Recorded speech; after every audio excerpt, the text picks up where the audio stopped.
Shalom, selamat datang Jemaat City Blessing. Sesaat lagi kita akan beribadah online. Namun sebelumnya, mari kita simak pengumuman dalam sepekan.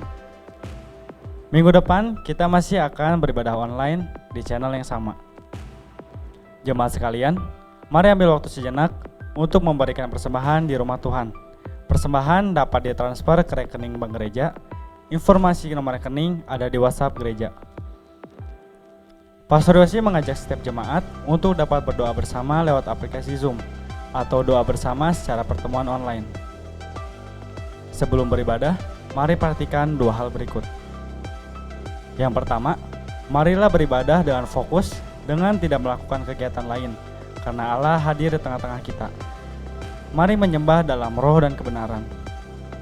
Yang kedua, ajaklah keluarga Anda di rumah atau bagikan link ibadah online ini agar keluarga Anda dimanapun dapat beribadah online bersama. Terima kasih, selamat hari Minggu, Tuhan memberkati.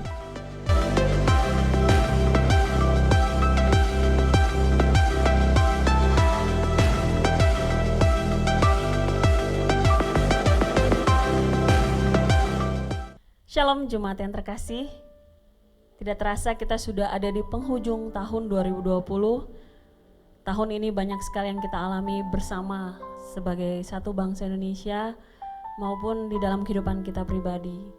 Tapi saya percaya setiap kita punya kesaksian-kesaksian di mana kita mengalami tahun ini dengan ajaib bersama Tuhan kita yang dahsyat. Amin. Kita mau sama-sama hari ini kita mau beribadah, menaikkan syukur kita karena sebentar lagi kita akan mengalami pergantian tahun. Mari kita isi hari-hari ini dengan ucapan syukur karena kita percaya di depan Tuhan akan selalu menyertai kita. Mari kita buka ibadah ini dengan doa. Yes Lord, terima kasih Tuhan. Kami akan terus menaruh pengharapan kami di dalam Engkau. Kami akan terus menaikkan syukur kami kepada Engkau Tuhan. Kami akan terus membawa keluarga kami, anak-anak kami, keluarga besar kami untuk selalu dekat dengan Engkau, membangun mesbah doa, mesbah keluarga, semakin dekat dengan Engkau Tuhan. Kami percaya bersama dengan Engkau kami akan mengalami hal-hal yang ajaib, yang luar biasa dahsyat, karena kami punya Allah yang setia, Allah yang tidak akan meninggalkan kami apapun yang sedang terjadi di dunia ini. Tuhan, hari ini kami mau beribadah, bersukacita, menari, menaikkan penyembahan kami yang terbaik dan mendengarkan firman-Mu, mengambil bagian yang terbaik seperti Maria. Terima kasih Tuhan, kami bersukacita, di dalam nama Tuhan Yesus kami buka ibadah ini. Haleluya, amin.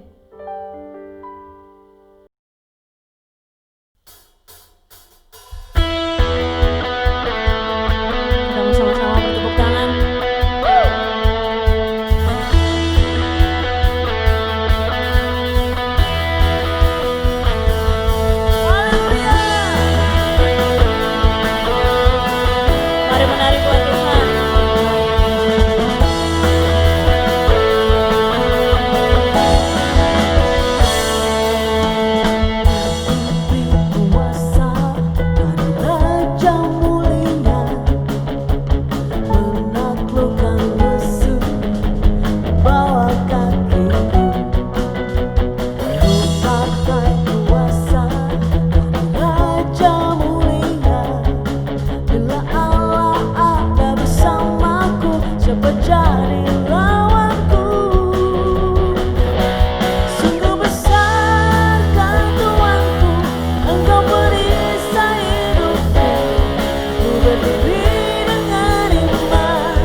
yang memberi kemenangan.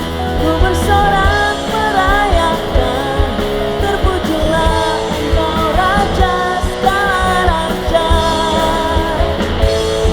Terpujilah Engkau Raja segala raja. Terpujilah Engkau Raja segala raja.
Shalom Jemaat City Blessing.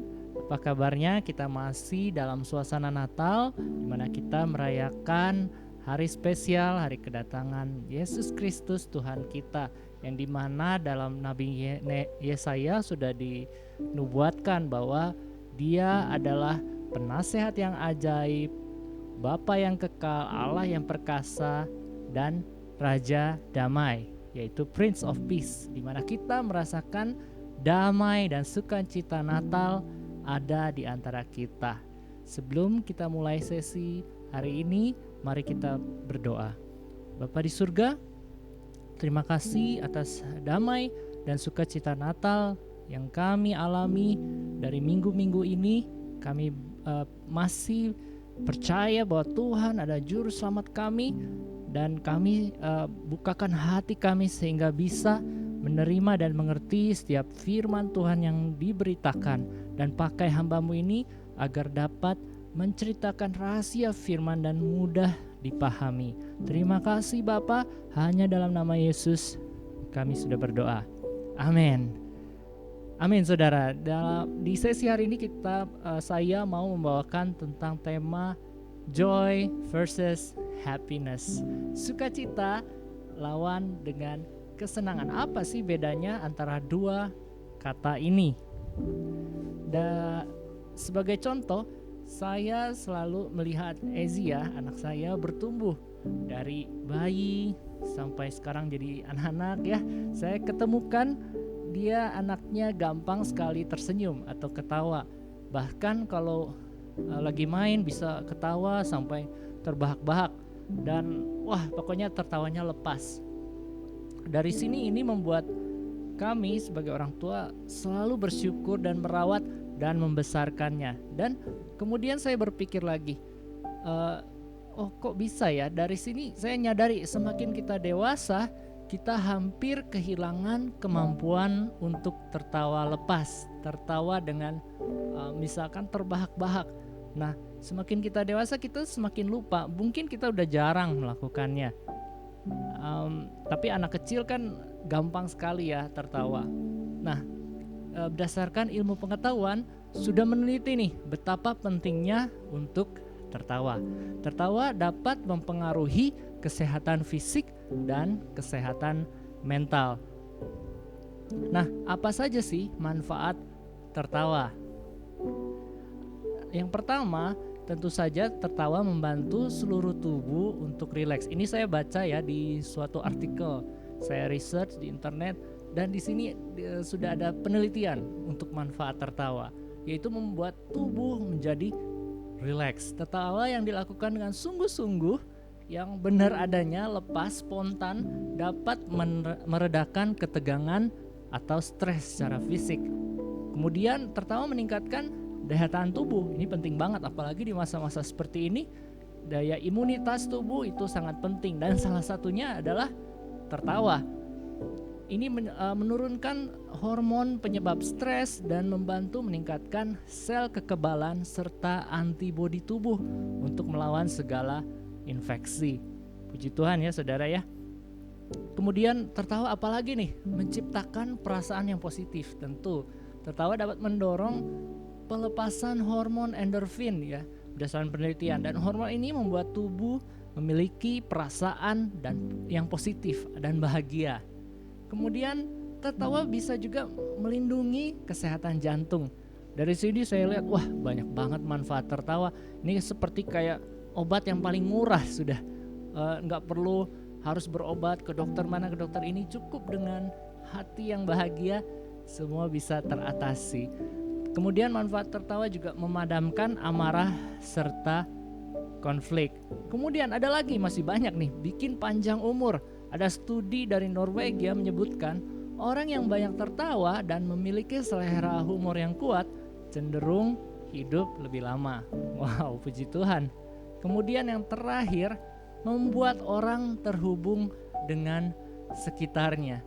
Bayangkan kalau orang suka bercanda ya.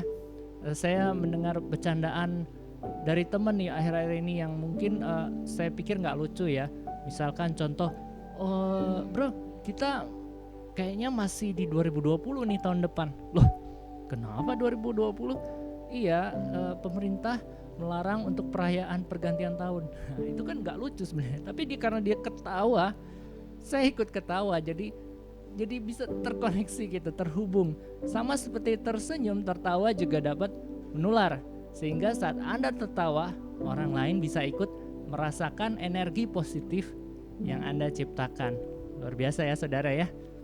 Dari sini kita lihat apa yang Alkitab katakan. Kita buka di dalam Amsal pasal 17 ayat yang ke-22. Sini katakan, hati yang gembira adalah obat yang manjur, tetapi semangat yang patah mengeringkan tulang.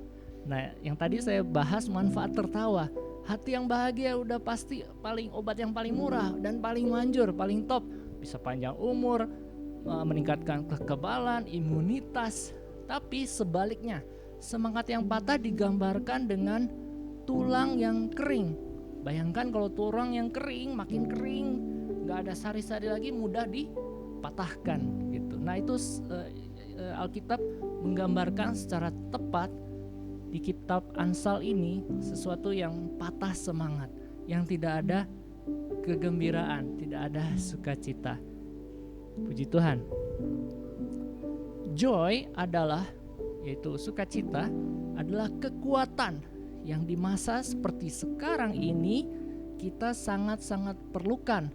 Jika kita tidak punya ini, maka kita mudah sekali untuk dikalahkan. Jika ada dari kita yang mengalami, misalkan nih di bulan-bulan ini, dari Maret sampai Desember, ada dari kita atau dari saudara yang mengalami kehilangan pekerjaan, atau kalau pendapatan semakin berkurang, kemudian masa depan uncertain, tidak menentu, apalah yang akan terjadi 2021. Banyak berita-berita, bahkan virus pun sudah bermutasi, uncertain. Bagaimana kita bisa diminta untuk joy? Gimana kita bisa diminta bersuka cita? Nah dari sini kita tunggu dulu nih. Ada yang dua kata yang tadi saya sampaikan, ada joy, ada happiness. Disinilah kita harus tahu perbedaan antara joy dan happiness. Happiness saya jelaskan, happiness adalah atau kegembiraan adalah suatu keadaan yang tergantung dari apa yang ada di sekeliling kita. Tiap orang punya kesenangan masing-masing, punya tolak ukur atau punya kesenangan lah masing-masing beda-beda. Ada yang senang kalau dia dipromosikan di suatu jabatan atau naik pangkat, naik jabatan, dia baru bisa senang. Atau kalau ada yang suka senang itu kalau bisa berlibur, keluar kota, keluar pulau, bahkan keluar negeri, itu baru dia bisa senang. Ada juga pebisnis nih, senang kalau keuntungannya besar atau bisnisnya lancar. Atau bagi anak-anak muda senang kalau dapat pacar, dapat pasangan, atau senang kalau nanti sudah bisa menikah. Terus misalkan untuk kolektor, dia senang kalau bisa dapat barang langka gitu, yang nggak ada lagi di pasaran. Beda-beda kan? Semua orang punya tolak ukur masing-masing. Atau juga bisa membeli barang branded nih, barang mewah, tapi dengan harga yang miring gitu, harga murah, banyak di online shop misalkan.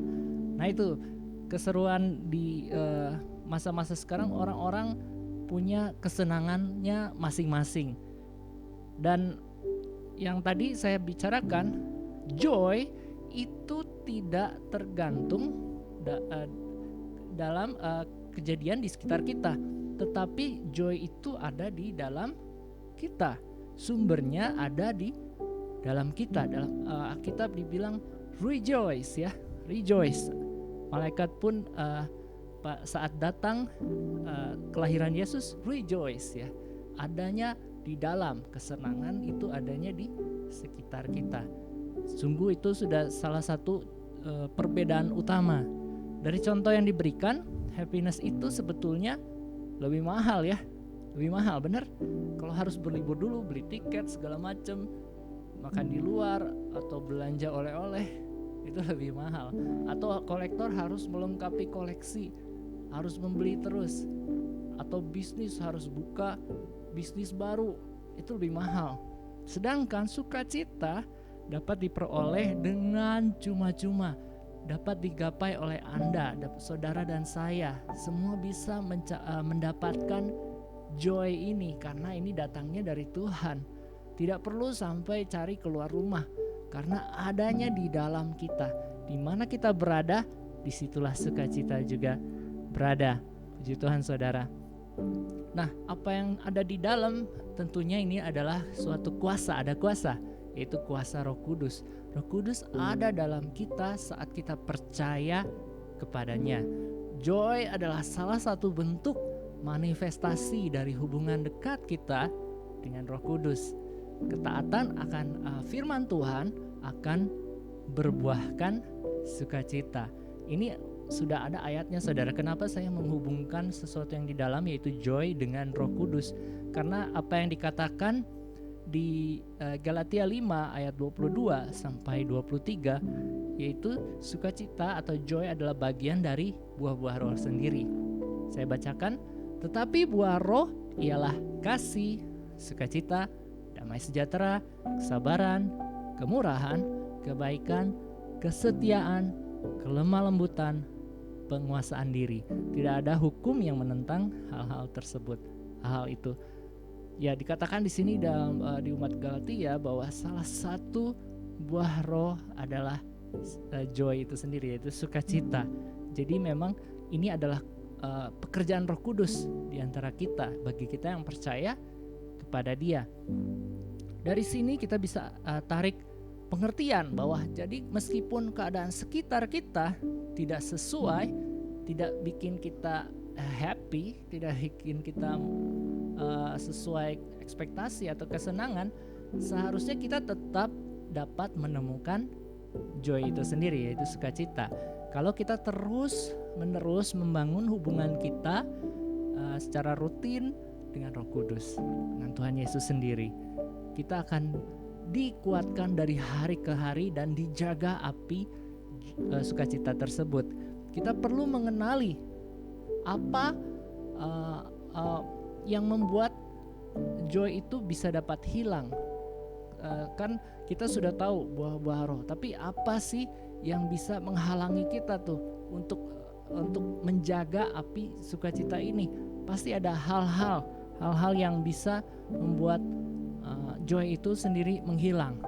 Yaitu satu adalah dosa. Ya, si jahat senang sekali membuat kita melanggar firman Tuhan.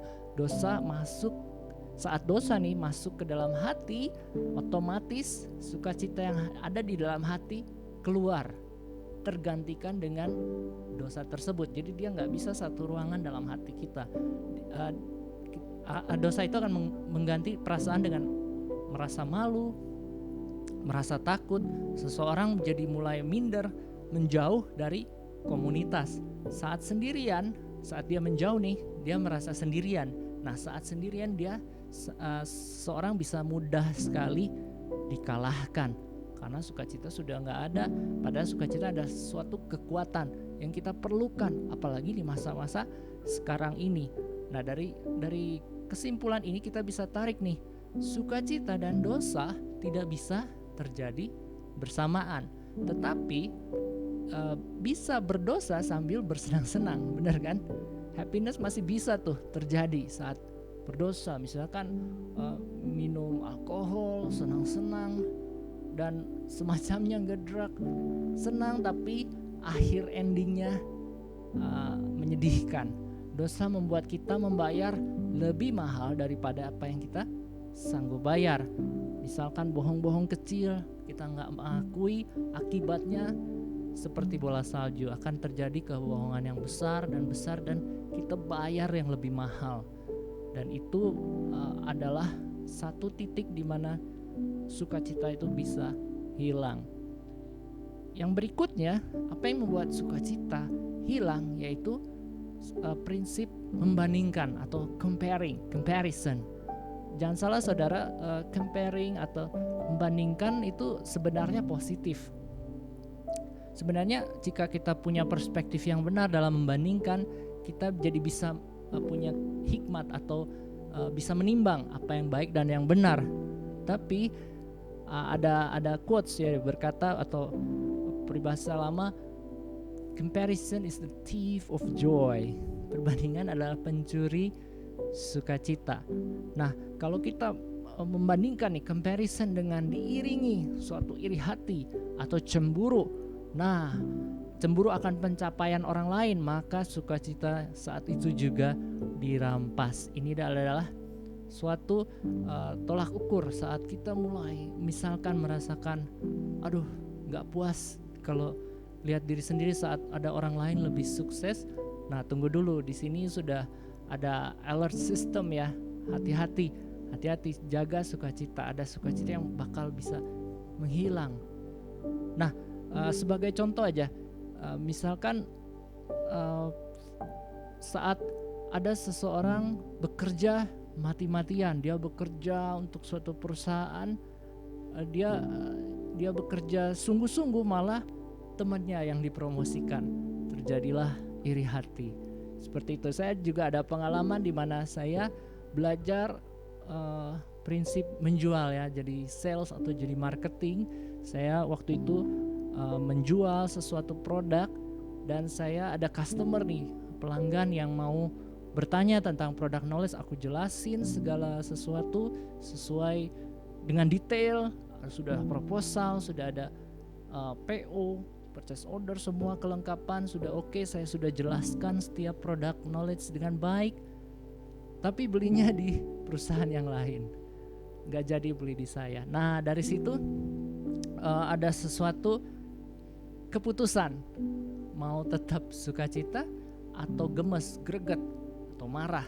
Nah, di sini pilihan saudara. Saat waktu itu saya merasakan sudah follow up 1 bulan tapi di PHP-in dan gak jadi saudara. Saya belajar dan Olive juga mengingatkan, dan saya tetap menjaga. Tanya Tuhan kenapa, tapi gak disikapi dengan marah-marah, gak perlu gemes, gak perlu apa. Dan Tuhan kasih customer yang gak nanya gak apa, tapi deal gitu ya, jadi beli gitu. Nah, itu pentingnya kita menjaga sukacita. Yang berikutnya, apa yang membuat sukacita hilang, yaitu kekecewaan. Apa yang kita harapkan tidak sesuai dengan apa yang kita dapati atau realita yang terjadi. Kalau ada rumus matematikanya, kecewa sama dengan harapan minus kenyataan. Semakin besar selisihnya, maka semakin besar juga, atau semakin minus, semakin besar juga kekecewaan yang melanda. Untuk itu kita perlu pandai mengatur pengharapan kita dan pandai-pandai mengetahui realita yang terjadi. Dan tahun depan kita masuk dalam tema pengharapan. Di sini banyak sekali firman Tuhan yang akan dibukakan tentang pengharapan. Kita perlu mengatur pengharapan kita. Apalagi jangan berharap kepada manusia, berharaplah kepada Tuhan, sehingga harapan ini semakin besar dan semakin positif dan menghilangkan kekecewaan. Puji Tuhan. Poin yang berikutnya, yaitu yang keempat, sukacita bisa hilang karena ketakutan dan cemas yang berlebihan. Puji Tuhan, ada ayat firman Tuhan untuk membantu hal-hal ini. Contohnya di 1 Petrus 5 ayat yang ke-7. Saya bacakan saudara. Serahkanlah segala kekhawatiranmu kepadanya, sebab ia yang memelihara kamu. Lihat, firman Tuhan sudah jelaskan, serahkan, jangan simpan-simpan dalam hati. Kasih kepada Tuhan segala kekhawatiran, kecemasan yang berlebihan. Percaya Tuhan yang memelihara kita. Jangan pelihara kekhawatiran yang berlebihan. Hati-hati juga dengan berita-berita yang kita dengar saat ini di gadget saudara, di WhatsApp, berita-berita hoax. Perhatikan dengan siapa kita juga berkumpul. Apakah kalau kita punya teman sering hangout mungkin via Zoom, setelah selesai berkumpul apa yang kita dapat? Apakah semangat menjadi lemah atau menjadi takut, makin takut karena dengar berita yang negatif, atau sebaliknya kita merasakan semakin semangat, semakin joy saat kita berkumpul? Tentunya kalau kita memilih komunitas yang benar, contohnya seperti Carousel, yang pasti setiap kita yang sudah selesai Carousel nih pasti joy dan semangat akan bertumbuh kembali. Puji Tuhan. Dan yang terakhir saudara, apa yang membuat sesuatu sukacita bisa hilang, yaitu jiwa yang tertekan. Kita baca dalam Mazmur 42 ayat 11 sampai 12. Di sini pemazmur berkata kepada dirinya sendiri, "Mengapa engkau tertekan, hai jiwaku, dan mengapa engkau gelisah di dalam diriku? Berharaplah kepada Allah, sebab aku bersyukur lagi kepadanya, penolongku dan Allahku." Jiwa yang tertekan menyebabkan kegelisahan dan kesedihan, tidak ada dapat lagi melihat pengharapan yang ada di depan. Semuanya serba putus asa. Tapi di sini kita lihat adalah dia pemazmur bilang begini dalam dirinya sendiri, dia membantu dirinya sendiri untuk lepas dari jiwa yang tertekan, yaitu kuncinya adalah berharaplah kepada Tuhan, kepada Allah, dengan hati yang berucap syukur, mengucap syukur kepadanya, dan proclaim bahwa Dia adalah penolongku. Di sini pemazmur membantu dirinya sendiri. Jadi saudara, jika ada jiwa yang tertekan, Anda bisa membantu diri Anda sendiri dengan membuka firman Tuhan dan berharap kepada Tuhan. Saya tutup sesi ini dengan satu firman Tuhan dalam Ibrani 12 ayat 2. Di sini saya memakai terjemahan TSI, yaitu terjemahan sederhana Indonesia. Sekarang zaman teknologi, saya buka bible.com. Setelah saya lihat terjemahan baru, saya bisa switch ke TSI dan saya lihat, wah, bagus juga translasi ini. Saya bacakan saudara. "Dalam pertandingan ini, biarlah mata kita terus memandang ke depan, yaitu kepada Yesus. Dialah Raja dan pahlawan iman yang terutama bagi kita, dan yang sudah menyelesaikan pertandingan yang diberikan kepadanya dengan sempurna. Dia rela menahan penderitaan yang sangat memalukan di kayu salib, karena dia memandang terus ke depan kepada sukacita yang disediakan untuk dia di kemudian hari. Sekarang dia sudah duduk menantikan kita di tempat terhormat di samping tahta Allah." Puji Tuhan, saat Tuhan Yesus tertekan, saat dia jiwanya tertekan, dia harus menebus dosa umat manusia dengan disalib. Dia matanya tertuju ke depan menuju sukacita surga. Ini yang membuat dia bisa merasakan joy, walaupun di sekelilingnya adalah keadaan yang kebalikannya, yang membuat dia lemah. Tapi di dalam hatinya dia tahu, dia fokuskan ke depan, yaitu kepada joy itu sendiri, kepada sukacita. Puji Tuhan.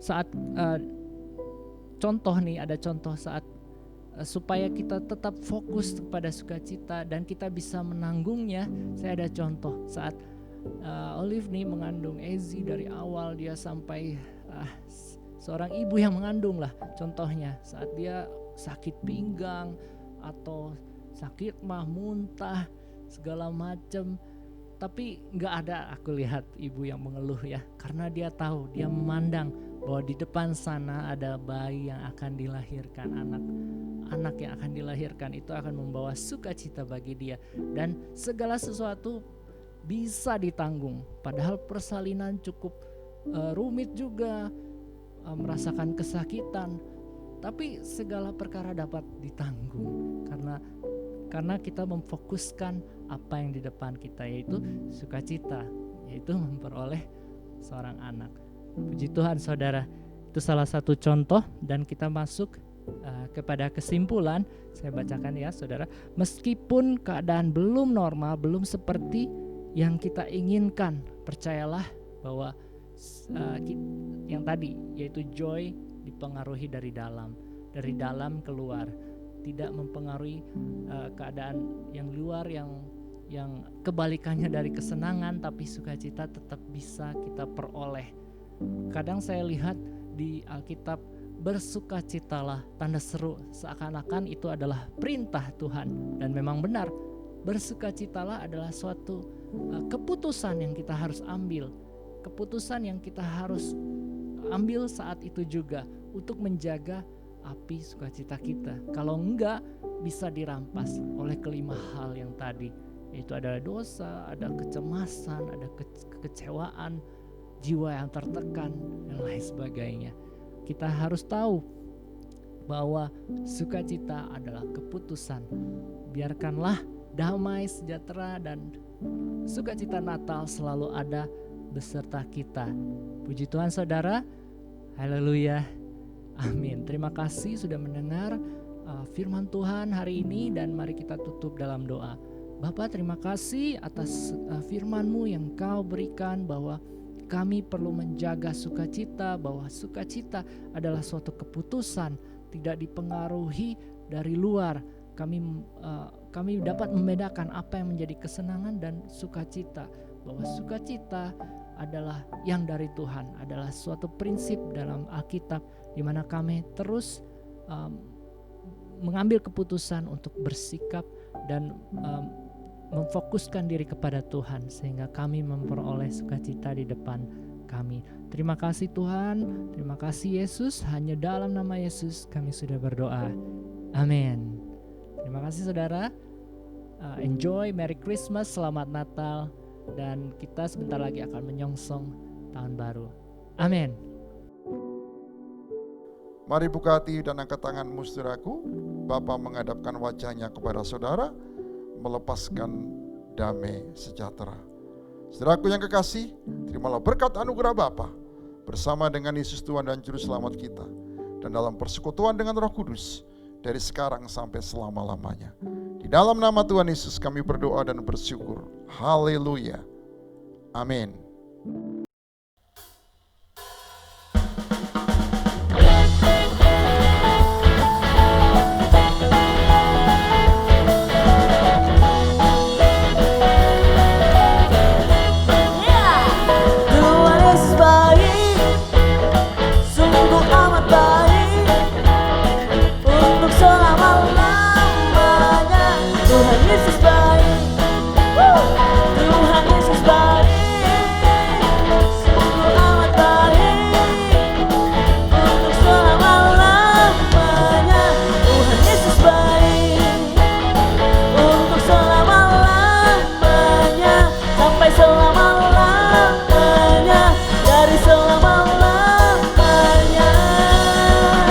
Tuhan Yesus baik.